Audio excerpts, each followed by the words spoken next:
Okay, next 25th problem.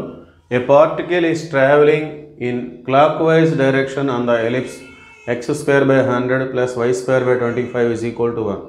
ఒక ellipse మీద ఒక పార్టికల్ అనేది క్లాక్వైజ్ డైరెక్షన్లో ట్రావెల్ అవుతుంది. If the particle leaves the ellipse at the point -8,3 -8,3 అనే పాయింట్ దగ్గర పార్టికల్ అనేది మన ఎలిప్స్ని వదిలిపెడుతుంది. సో ఎప్పుడైతే వదిలిపెడుతుందో అది ట్యాంజెంట్ డైరెక్షన్ తీసుకుంటుంది on it and travel along the tangent to the ellipse at the point. Then the point where the particle crosses y-axis, అలా వెళుతున్నటువంటి point tangent direction తీసుకొని అది y-axisని క్రాస్ చేస్తుంది. అది ఎక్కడ క్రాస్ చేస్తుందని చెప్పేసి అడుగుతున్నారు వాళ్ళు y-axisని. సో ఒక రఫ్ డయాగ్రామ్ మనం తీసుకున్నట్లయితే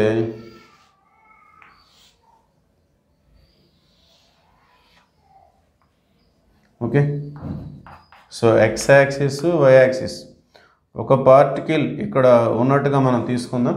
ఆ పాయింట్ వాళ్ళు చెప్పారు -8,3.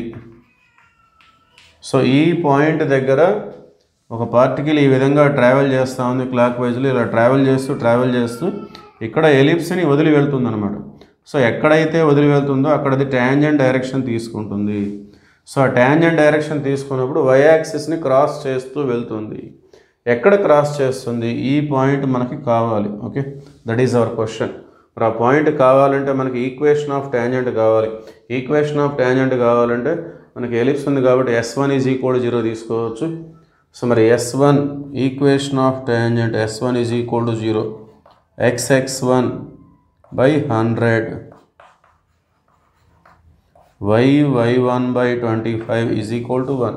Okay, equation of tangent formula అది. S1 = 0 అంటే ఈ విధంగా మనం రిప్రజెంట్ చేస్తాం. ఇక్కడ x1 y1 అంటే ఇది ఈ పాయింట్ దగ్గరే ట్యాంజెంట్ అనేది y యాక్సిస్ని క్రాస్ చేస్తుంది.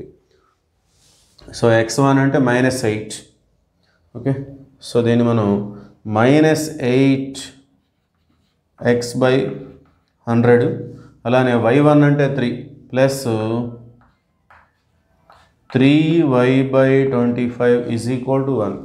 Now this is our tangent. ఇది మన ట్యాంజెంట్. ఇది y యాక్సిస్ని క్రాస్ చేస్తుంది అని చెప్తున్నారు వాళ్ళు. దేర్ఫోర్ y యాక్సిస్ని క్రాస్ చేస్తుంటే అంటే ఆ పాయింట్ అనేది y యాక్సిస్ మీద ఉంటుంది. y యాక్సిస్ మీద x అనేది 0. సో x 0 అయిపోతే ఈ మొత్తం కూడా 0 అవుతుంది. Then it become that implies y = 25 1 25, 3 అనేది రైట్ సైడ్ వస్తే by3, y = 25/3. ఇప్పుడు ఈ y యాక్సిస్ మీద ఉన్నటువంటి పాయింట్ని మనం ఈ విధంగా తీసుకుంటాం. 0, y that is equal to 0, 25/3.